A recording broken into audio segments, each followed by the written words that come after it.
오늘 하나님의 말씀 열왕기하 22장 3절로 13절까지 말씀입니다.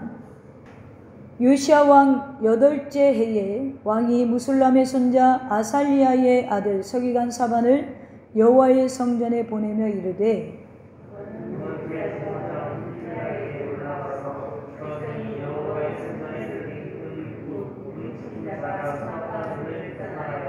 여호와의 성전을 맡은 감독자의 손에 넘겨 그들이 여호와의 성전에 있는 작은 업자에게 주어 성전에 부서진 것을 수리하게 하되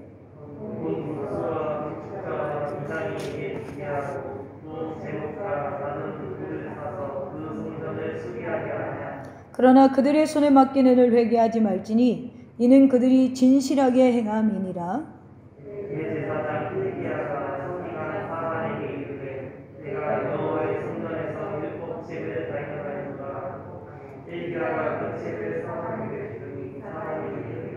서기관 사반이 왕에게 돌아가서 보고하여 이르되 왕의 신복들이 성전에서 찾아낸 돈을 쏟아 여호와의 성전을 맡은 감독자의 손에 맡겼나이다 하고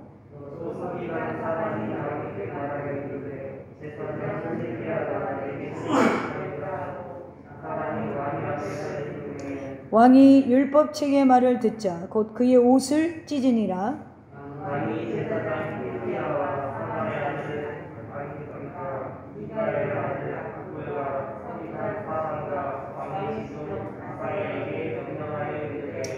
다 같이 합니다. 너희는 가서 나와 백성과 온 유다를 위하여 이 발견한 책의 말씀에 대하여 여호와께 물으라. 우리 조상들이 이 책의 말씀을 듣지 아니하며 이 책에 우리를 위하여 기록된 모든 것을 행하지 아니하였으므로 여호와께서 우리에게 내시린 진노가 크도다. 아멘. 할렐루야. 오늘 하나님 말씀의 제목은 기준이라는 제목으로 저와 여러분이 은혜를 나누겠습니다. 기준. 이 기준이 굉장히 중요하죠. 뭐 군대 나오신 분들은 다 알겠지만 뭐 이열 종대 이러면 기준 그러면 기준한 사람이면 그 기준을 놓고 줄을 착 쓰잖아요. 이게 제가 보면은 중고등학교 때 체육 시간에 이걸 하잖아요. 이게 항상 기준을 몰라가지고 막 헤맨단 말이에요. 근데 그게 훈련이 되면 그 기준이 뭔 줄 알고 기준에 따라서 어떻게 움직여야 되는지가 나타나죠. 참 우리가 지금 날씨가 많이 덥고 습하고 힘든 우리가 좀 계절에 살고 있습니다. 그런데 이제 보면 옛날에는 제가 보니까 5, 6년 전만 해도 에어컨 없어도 살았거든요. 저도.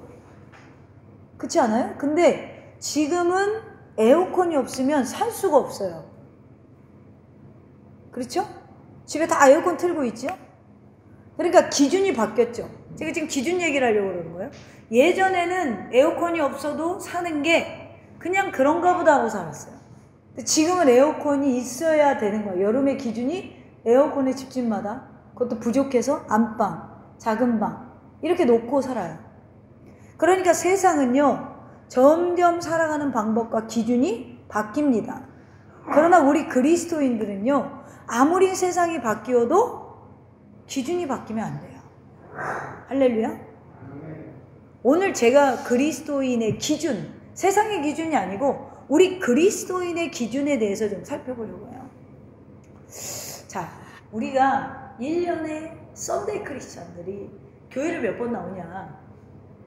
주일 성수를 한다면 52주 정도 나오겠죠. 보편적으로 52주가 돼요. 53주 되는 뭐 해도 있는 것 같은데 거의 52주입니다. 우리가 52주를 1년으로 잡아요. 365일 중에 52일 교회 나오는데 그 중에 주일 예배를 1시간 드리면 365 곱하기 24 빨리 해보세요. 그러면 우리가 해봐야 52시간 드리는 거예요. 아주 많은 시간을 드리고 있죠. 할렐루야. 근데 그거 드리는데도 왜 이렇게 힘들어? 그거 드리는데도 참 힘들어요. 네, 우리가 그 짧은 시간 하나님의 말씀 52시간 중에 설교를 제가 한 30분 정도 하거든요. 30에서 35분. 그리고 그 말씀 가지고 우리가 정말 기준이 세워질까요? 삶의 기준이 딱 세워질까요? 전 좀 힘들다고 봐요.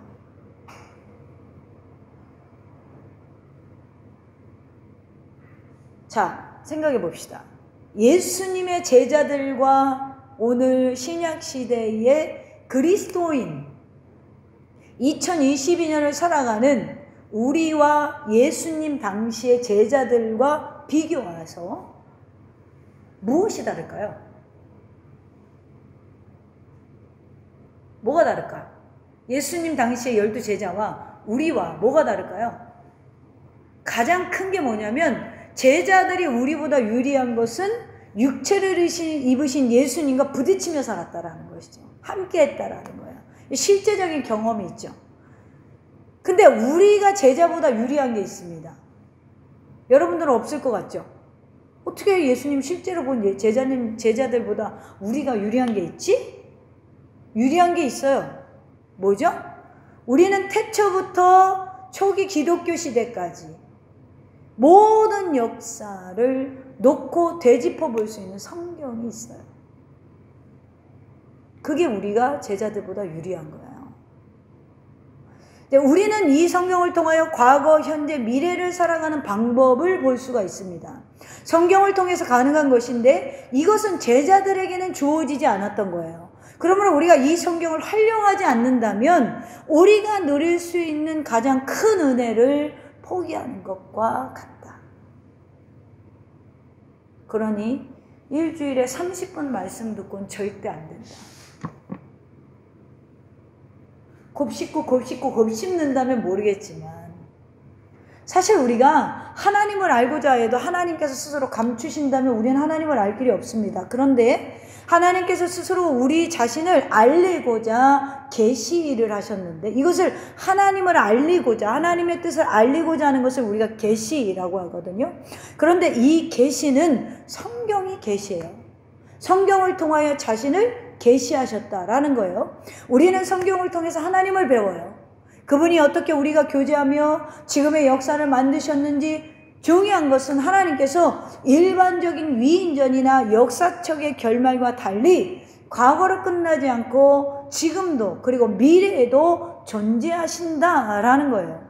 즉 과거가 과거에 멈추지 않고 과거에 행했던 그것이 오늘도 그리고 미래에도 계속해서 역사가 일어나고 있다라는 것입니다. 그러므로 우리는 현재의 삶에 대한 물음과 미래에 나아갈 길에 대해서 성경을 통해 답을 찾아야 된다라는 것이죠.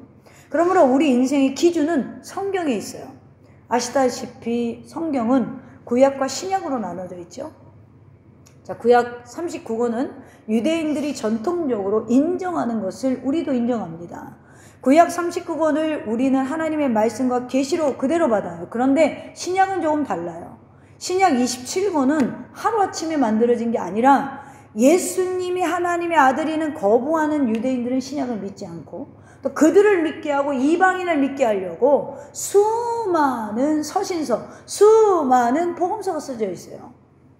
그 중에서 정말 수많은 여러 가지 글들이 파피루스, 가죽 성경에 의해서 초대교회의 문서로 돌아다녔습니다. 그 중에 어떤 것은 정말로 성령님의 계시를 받아 쓴 것도 있고 어떤 것은 그냥 사람들의 문학작품도 있고 이단적인 것도 있었어요. 그래서 교회는 오랜 회의와 분별을 거쳐서 신약 27권만을 정경으로 받아들인 거예요. 이 과정은 굉장히 오랜 기간 진지하게 이루어졌어요. 그러므로 우리는 성경의 기록 과정과 정경 채택 과정 모두를 성령의 권위와 보호 아래 이루어진 것을 믿고 고백하는 자들이 그리스도인입니다. 이렇게 신구약을 66권으로 하나님의 말씀으로 공인했습니다. 이것을 우리가 뭐라고 부르냐면 정경이라고 불러요. 그러면 정경을 다른 말로 하면 캐논이에요. 이 캐논이라는 단어의 의미는 뭐냐? 기준이라는 거예요. 그러니까 이 기준이 없으면 신앙생활을 방황하고 헤매게 된다라는 것이죠.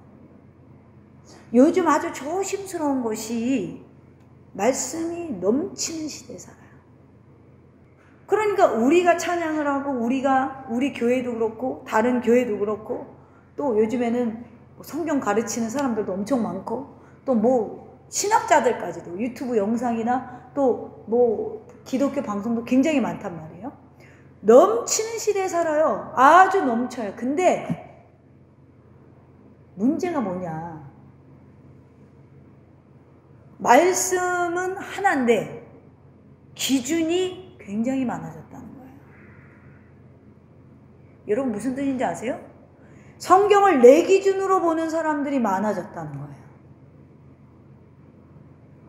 그러니까 너나 나나 할 것 없이 성경을 가르치려고 그래요. 요즘에 보면.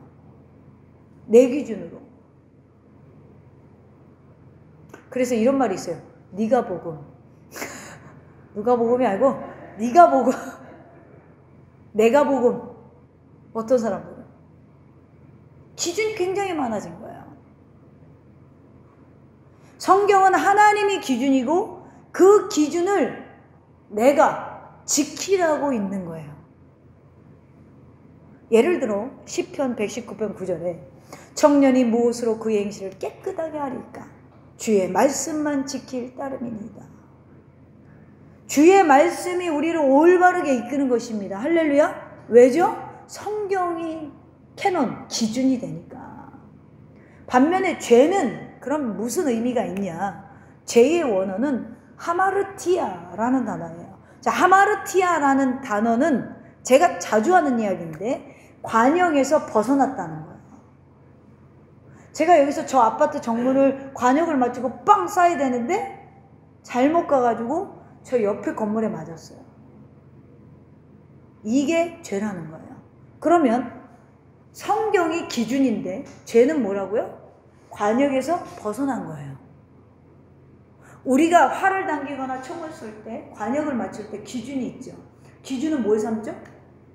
10점을 삼나요? 0점? 가운데 삼나요? 아니면은 외곽을 삼나요? 외곽을 삼아요? 가운데 삼아요. 근데 왜 말씀대로 안 삼는 거예요?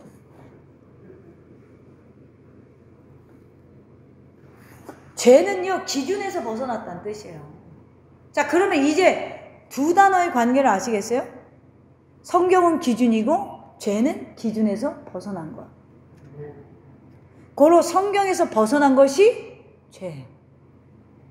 우리가 죄를 멀리하기 위해서는 뭘 가까이 해야 되죠? 정답을 아시는 분은 땡땡땡땡땡땡. 죄를 멀리하기 위해서는 무엇이 기준인 줄 알아야 돼. 근데 이미 내가 얘기했어. 기준이 뭐죠? 하나님의 말씀. 그러니까 하나님의 말씀을 가까이 하면 당연히 죄는 멀리 점점 멀어지나봐.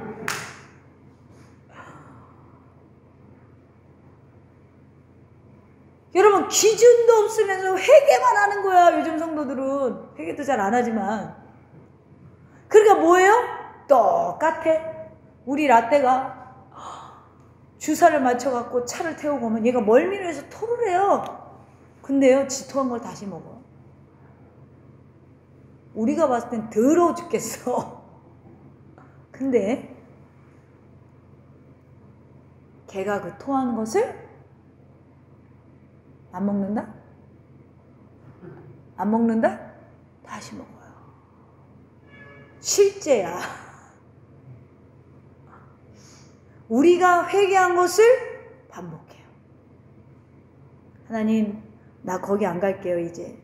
하나님, 나 이제 그런 거 안 할게요. 하나님, 하나님 이거 기뻐하지 않으시니까 제가 정신 차릴게요. 근데 또 해. 자꾸 기준이 안 서 있는 상태에서 회개는 해야 되는 건 알아. 그날 들어와서 은혜 받아가지고. 근데 나가면 또 반복하는 거야.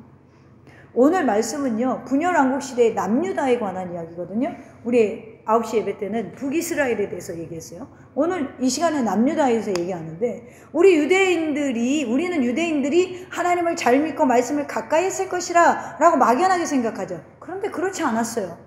만약 그들이 정말 하나님의 말씀대로 살았다면 예수님을 알아봤겠죠. 못 알아봐요. 분열 왕국 시대를 보면 그들은 하나님 안에 있었으나 하나님을 따르지 않았어요.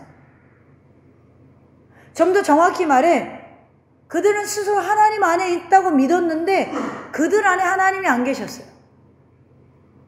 구약의 신명기 말씀을 보면 쉐마 이스라엘, 유명한 교훈이죠. 쉐마 들으라 뜻이거든요. 그것을 하나님의 백성이 하나님의 말씀을 늘 가까이 하고 그것을 순종하는 삶을 살으라 라고 했어요. 말씀과 가까이 하면 하나님과 가까워지고 죄와 멀어집니다. 말씀을 멀리하면 하나님과도 멀어지고 죄와 가까워집니다. 분열왕국 시대 이 시대에도 그들은 자신들이 하나님 안에 있는 하나님의 백성이라고 생각했어. 예배도 있었어. 종교적인 의식도 있었어. 그런데 정작 그들 안에 하나님 말씀이 없어요. 그러니까 죄 짓고 매 맞고 회개하고 죄 짓고 매 맞고 회개하고 죄 짓고 매 맞고 회개하고 이게 이스라엘 역사예요. 이거 빼는 건 없어. 왜 그렇죠? 하나님 안에 있는 것 같은데 그들 안에 하나님이 안 계셨어요. 왜 그렇죠? 자신들의 마음대로 하나님을 믿었어요. 자신들의 방법대로 하나님을 믿었어요. 기준이 사라진 거예요. 여러분, 우리 안에 하나님의 말씀이 없으면 우리도 똑같아요. 오늘 여러분의 성경은 어디에 있습니까? 얼마나 가까운 곳에 위치해 있습니까? 그러니까 제가 하나 배운 게 저 신학교 다닐 때 우리 총장님이 머리맡에도 책, 신학서적이겠죠? 화장실에도 책, 그리고 또 침대 옆에도 책, 서재엔 당연히 있고 학교 나오면 당연히 있고 차에도 책이 있어요. 이분은 신호대기 중에도 책을 봐요. 그러니까 신학대학교 총장이 됐겠죠. 그러니까 항상 그 중에 제일 많이 보는 게 뭐냐? 성경이에요. 제가 그걸 흉내내 보려고 변기 위에도 책을 하나 놓고 서재 옆에도, 서재는 당연히 있고, 그리고 또 침대 옆에도 있고, 그리고 제가 책 위에도, 그러니까 차에도 책을 놔봤어요. 근데 차에다 넣으니까 안 보더라고. 이게 폰만 잡게 되는 거야. 잘 안 보더라고, 자는 그래서. 그러면 적어도, 그러면 제가 책을 보는 순간은 자기 전에 항상 침대 옆에 있으니까. 그리고 서재에 저는 거의 책이 한 30권 항상 널브러져 있어요. 그냥 보이는 거 짚는 거야. 항상 널브러져 있어요. 자, 우리가 지금 성경이 얼마나 가까이 있느냐 그걸 얘기하고 있어요. 실제 거리도 중요하고 마음의 거리는 더 중요해요. 요즘 핸드폰이나 스마트 기기로 성경이나 찬송을 많이 보죠. 여러분 그래서 딱 복사하기 저도 그래요. 붙여놓고 저장해놓고 이거 나중에 인용해야겠다. 그런데 내가 그걸 저장하고 공유하는데 정작 나는 그 말씀이 기준이 되는 그리스도인이 얼마나 되냐는 거예요.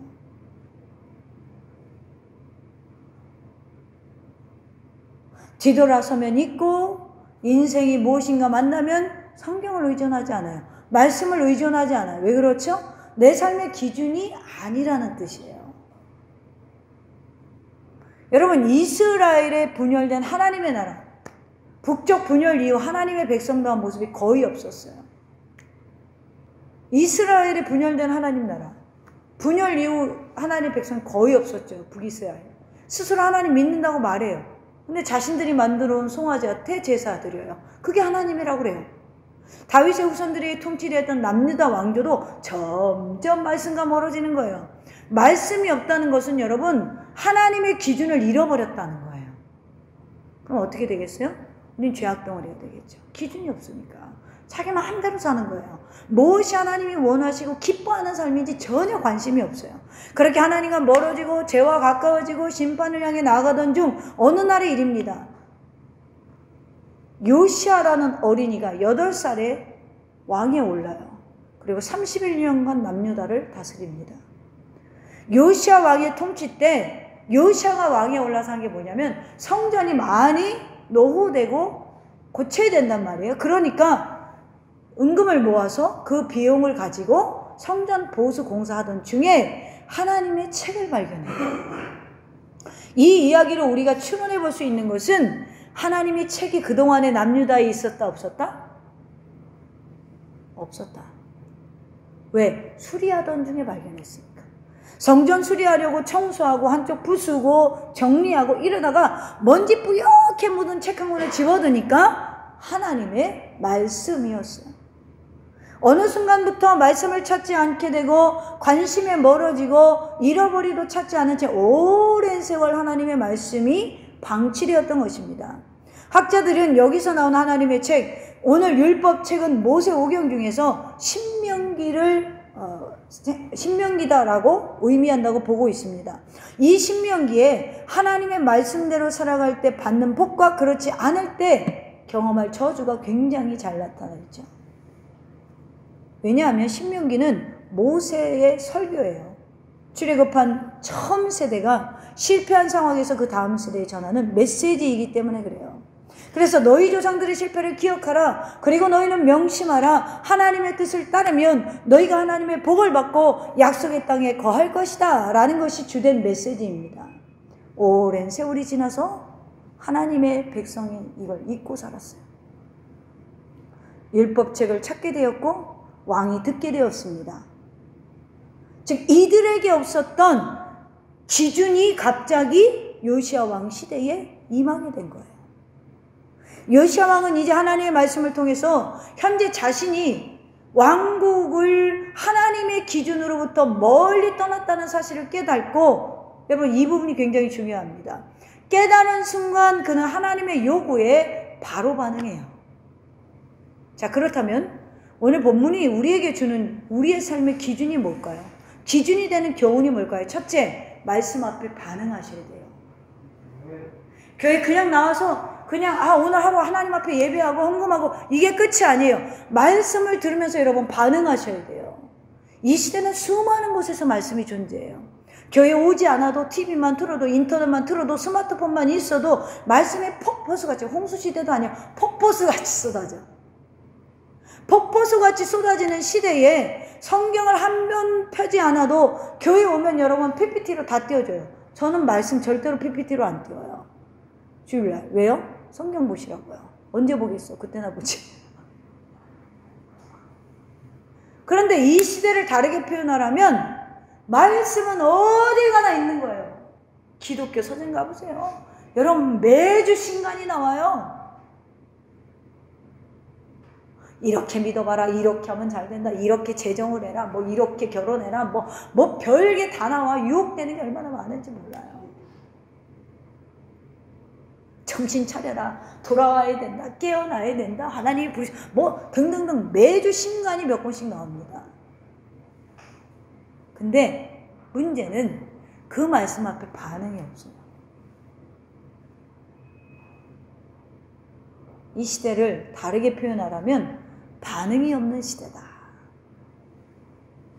말씀이 내 삶의 부족한 부분을 깨닫게 하죠. 바로 그 순간이 중요한 거예요. 여러분 우리 더샘교회 지체들은 말씀 앞에 반응하시기를 축원합니다.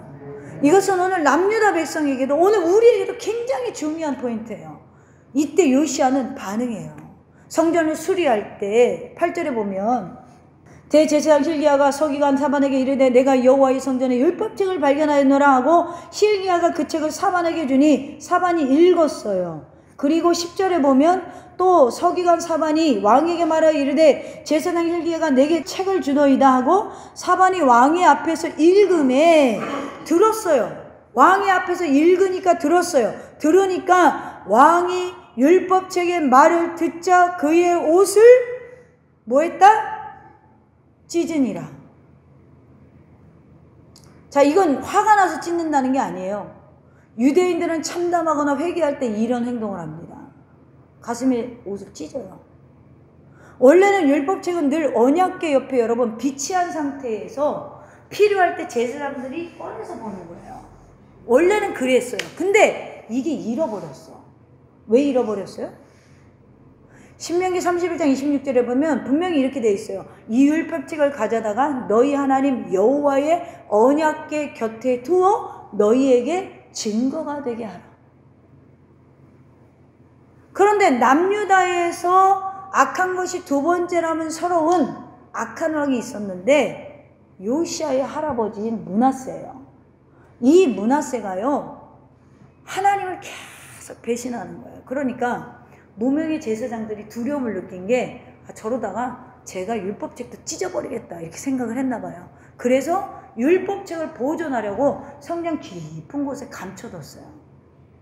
그게 이제 손자시대에 발견이 된 거예요. 그것을 오늘 요시야 왕의 시대에 성전을 수리하다가 숨겨놨던 책을 발견한 거예요. 그러면 그동안의 제사를 드리면서 뭐예요? 증거가 되게 하고 늘 곁에서 필요한 상태에 펴야 되는데 그게 없었던 거예요. 그러니까 기준이 그동안에 사라졌던 거예요. 근데 그걸 발견하고 자신들의 죄악을 깨닫고 요시야가 자기 옷을 찢습니다. 아마 신명기에서 하나님을 멀리한 것에 대한 회개 촉구하는 부분을 왕에게 읽어주었을 거예요. 아마도 그 말씀을 듣고 요시야 왕은 애통하는 마음을 가지고 자기 옷을 찢었을 것입니다. 그러면 그처럼 우리는 하나님 앞에 이 말씀에 반응하는 열려진 귀를 가져야 된다는 거예요. 저게가 맨날 찔러. 이게 아니라 반응해야 된다고요. 제가 딴소리 하나요? 별로 전 딴소리 많이 안 해요. 성경이 35분을 하면 저는 30분 정도는 거의 성경 얘기만 하다 끝내요. 당연히 반응이 와야 돼요. 아픔이 와야 되고 찔림이 와야 돼요. 우리는 반응해야 된다라는 거예요. 어떻게 반응하죠? 여러분 집에 돌아가셔서 23장을 쭉 읽으면요. 꼭 읽으세요. 모든 우상을 남유다 속에서 산당을 부수고 이단자를 척결하고 사라졌던 유월절을 부활시킵니다. 종교개혁을 추진해요. 그래서 종교개혁날 개혁주일에 요시야 설교를 많이 해요. 즉 하나님과 유다 언약을 갱신합니다. 23장 3절 보겠습니다. 왕이 단위에 서서 여호와 앞에서 언약을 세우되 마음을 다하고 뜻을 다하여 여호와께 순종하고 그의 계명과 법도와 율례를 지켜 이 책에 기록된 이 언약의 말씀을 이루게 하리라 하매 백성이 다 그 언약을 따르기로 하니라. 할렐루야. 언약을 갱신하는 거예요.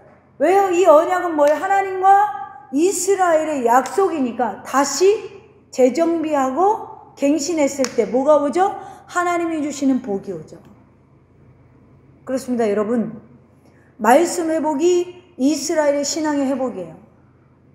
우리 안에 말씀이 진짜 살아있어야 여러분의 신앙이 회복되는 거예요.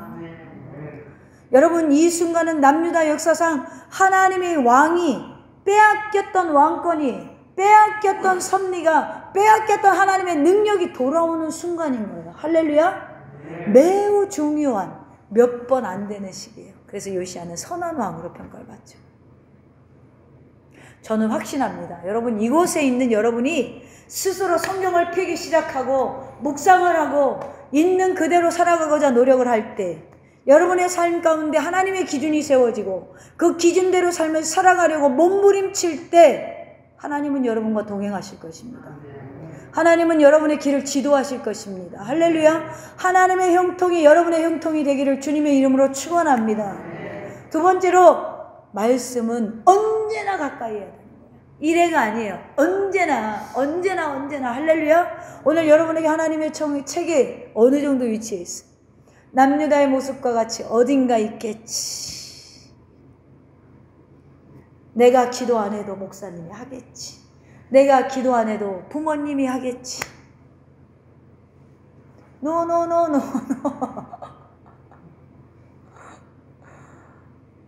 여러분, 내가 언제 스스로 성경을 스스로 읽었는지 잃어버린 거 아니에요? 너무 오래돼서. 남유다는요, 여호와의 종교 안에 늘 거하고 있다고, 하나님 안에 거하고 있다고 생각했어요. 그러나 그들의 생각은 오만이었습니다. 우리도 교회 안에, 기독교의 종교적인 이 울타리 안에, 더샘교회 안에 거한다고 생각할지 모르지만 말씀이 없는 크리스찬은 생명력이 없어요. 말씀이 없는 크리스찬은 힘이 없습니다. 여러분, 혹시 이 자리에 아직까지도 내가 말씀과 제대로 함께 삶을 살아보지 못한, 10년, 20년, 3년 전에 그냥 이렇게 교회 안에만 머물러 있었다면 저는 이 시간 목소리 외쳐서 간절히 원합니다. 여러분 이제 하나님의 책을 찾아서 열어보세요. 말씀을 귀하게 여기지 않으면 그리스도인이라고 할 수 없어요. 여러분 스스로 한 번도 성경을 펴서 읽어보지 못한 분들께 저는 간절히 외칩니다. 여러분의 삶의 능력을 잃어버렸어요. 혹시 한때 나는 말씀을 살아가고 말씀과 동행하고 있는데 지금 그 마음이 과거가 된 분들이 있습니까? 먹고 살기 분주해서 아이들 키우기 힘들어서 혹은 미래를 준비하느라 아니면 세상 것이 너무나 좋아서 말씀과 멀어진 분들이 있습니까? 회복하셔야 돼요. 오늘이 바로 은혜 받을 만할 때입니다. 오늘 요시야 왕은 23장 4절에 보면 왕이 대제사장 hil기야가 모든 부제사장들과 문을 지킨 자들에게 명령하여 바알과 아세라와 하늘의 일월 성신을 위하여 만든 모든 그릇들을 여호와의 성전에 내다가 예루살렘 바깥 기드온밭에서 불사르고 그것들의 죄를 베델로 가져가게 하고 옛적에 유다 왕들이 세워서 유다 모든 성읍과 예루살렘 주의 산당들에서 분향하며 우상을 섬기게 한 제사장들을 폐하며 또 바알과 해와 달과 별대와 하늘의 모든 별들에게 분향하는 자들을 폐하고 할렐루야 계속해서 불사르고 빻아서 뿌리고 아주 가루가 되게 만들었어요. 우상을 가루가 되게 만들었어요. 흩어지게 했어요. 나라 안의 우상을 완전히 제거합니다. 왜죠? 앞으로 다른 것을 의지하고 믿게 하는 것들을 싹을 잘라버리는 거예요. 여러분 요시야 왕은 즉위할 때 나이가 8세였어요. 갑작스럽게 시나이에서 죽임을 당한 아버지 아몬이 유다의 15대 왕, 아주 악했던 므낫세가 할아버지 14대 왕이었습니다. 요시야 왕의 할아버지 므낫세는요, 재임 당시에 악명이 엄청 높았어요. 거룩한 예배 초소인 예루살렘 성정 마당에 이방신을 섬기는 제단을 만들고 해와 달과 별을 숭배하는 산당을 지었습니다. 모든 영적 타락과 도덕적인 부패, 이방신 숭배 등 모두 다시 들여왔어요. 아버지 아몬은 어땠을까요? 할아버지의 길을 갔습니다. 므낫세와 마찬가지로 그대로 답습했어요. 그런데 오늘 요시야는 어땠을까요? 하나님의 말씀을 듣고 반응합니다. 그리고 아버지와 할아버지가 지었던 죄를 회개해요. 다시는 유다 백성들이 이방신에게 절하지 못하도록 모든 우상을 태워서 가루로 만들었어요. 그래서 오늘 2절에 보면 22장 2절에 보면 요시야를 뭐라고 성경이 평가합니까? 하나님이 평가합니까? 요시야가 여호와 보시기에 정직히 행하여 그의 조상 다윗의 모든 길로 행하고 좌우로 치우치지 아니하였더라. 할렐루야. 여러분 요시야는 기준이 있었어요. 그러니까 왕이 되었을 때 성전부터 수리했었겠죠. 마음속에 하나님을 사모하는, 하나님을 만나는 장소, 인간의 회복의 장소인 성전을 먼저 수리했어요. 인생에 여러분 가장 먼저 고치고 회복해야 되는 길을 알았다라는 거예요. 그에게 하나님의 말씀을 들리자 그는 회개할 수밖에 없었어요. 그에게 하나님의 말씀이 들리자 이 남유다에서 온 우상을 폐할 수밖에 없었어요. 여러분 오늘 이 설교를 듣고 여러분 하나님의 메시지에 여러분들도 반응하시기를 축원합니다. 우리는 누구나 언제든 기준을 잃으면 방황합니다. 저는 더샘교회 담임하는 목사로 저는 이곳에 서 있는 이상 여러분 다른 방법이 아닌 여러분을 말씀으로 끼우쳐자 힘쓸 것입니다. 그러나 신앙생활은 영적인 근육을 단련하는 시간이에요. 영적인 맷집이 좋아야 세상의 공격에도 넘어지지 않는 것입니다. 내 신앙의 근육을 키우는 것에 한 주에 한 번으로는 부족한 거예요. 썬데이 크리스찬에서 여러분 벗어나시기를 축원합니다. 주님께 더 가까이 가고 싶다면 하나님의 책을 펴고 공적인 예배에 더 힘을 쓰는 사람들이 되어야 합니다. 말씀이 있는 곳에 하나님이 계십니다. 하나님의 책은 하나님께서 자기를 우리에게 알리시는 방편이며 우리의 길을 지도하는 방편이에요. 그런데 이 생명의 책이 언젠가부터 내게서 멀어지는 거예요. 여러분 성경은 이렇게 하나님 앞에 여러분 다시 돌아온 요시야를 23장 25절에 보면 이렇게 말하죠. 요시아와 같이 마음을 다하여 뜻을 다하며 힘을 다하여 모세의 모든 율법을 따라 여호와께로 돌이킨 왕은 요시아 전에도 없었고 후에도 이와 같은 자가 없었더라. 할렐루야. 오늘 이걸 우리가 이렇게 읽어야 돼요. 김광희와 같이 마음을 다하며, 백승태와 같이 마음을 다하며, 최우태와 같이 마음을 다하여 뜻을 다하여 힘을 다하여 하나님의 말씀을 따라 산 사람은 최우태 전에도 백승태 전에도 없었고 후에도 그와 같은 자가 없었더라. 할렐루야. 사랑하는 도심의 가족 여러분, 가끔씩 제가 교회 처음 나오시는 분들에게 책을 사다 줄 때가 있어요. 꼭 그렇게 하면 좋겠다라는 제목이 있으면 사다 줍니다. 읽는지 안 읽는지는 모르겠는데. 그런데 여러분, 그런 신앙 서적을 읽기도 해야 되지만 그건 별미와 같은 거예요. 별미 맨날 먹으면 어떻게 돼요? 집안 망합니다, 여러분. 맨날 랍스터 사 먹고 장어 사 먹으면 집안 망해요. 우리가 신앙 서적을 통해서 하나님의 뜻을 발견하고 은혜도 누려야겠지만 우리의 주식은 쌀밥이잖아요. 성경이어야 합니다. 오늘 성전을 수리하다가 하나님의 말씀을 발견했다라는 걸 영적인 의미로 보면 성전을 수리하여 깨끗이 고친 것과 같이 우리의 영혼을 수리하고 무엇으로 이제 기준 삼으라는 것이죠? 말씀으로 기준 삼으라는 거예요. 종교개혁자 칼빈은 이렇게 말했어요. 성경이 가는 만큼 멈추고 성경이 가는 만큼 가고 멈추는 곳에서 멈추라. 할렐루야. 성경이 가는 만큼 가고 멈추는 곳에 멈춰야 돼요. 그렇습니다. 성경이 우리의 기준입니다. 내 삶의 말씀과 동행하며 발맞춰 나갈 때 그 길에 가장 큰 행복의 길이 있습니다. 하나님께서 우리를 지으셨기 때문에 성경을 펴서 여러분 제일 먼저 마주하는 말이 뭐예요? 창세기를 보면 무엇을? 이 세상을 하나님이 지으셨다.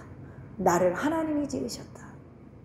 그러므로 하나님께 우리의 삶의 목적과 가장 큰 행복의 답은 바로 이 성경 안에 있습니다. 오늘 요시아 왕과 같이 이 말씀에 반응하고 그것을 계속 가까이 하기 위해서 우리의 불필요한 것들을 태워야 돼. 버려야 돼. 무너뜨려야 돼요. 정리하고 깨어버려서 하나님의 말씀을 기준 삼고 그 답을 찾아서 나아가는 우리 더셈의 지체들이 되기를 주님의 이름으로 축원합니다.